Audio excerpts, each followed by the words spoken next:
The easiest way to grow lemons from lemon cuttings. 1. Gather materials. Collect lemon tree cuttings, tissue paper, plastic bags, and a container. 2. Preparing the cuttings. Choose healthy lemon tree cuttings, about 6 to 8 inches long, with at least 2 or 3 leaves. 3. Wrapping with tissue paper. Moisten the tissue paper and wrap it around the base of the cuttings to keep them moist. 4. Creating a humid environment.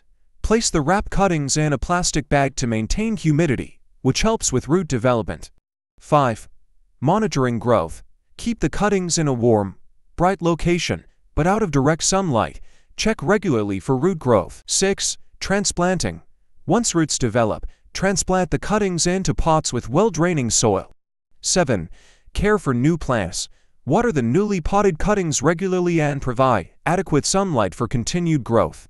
Conclusion: successfully grow lemon trees. Follow these steps to propagate lemon trees from cuttings and enjoy fresh lemons from your own garden.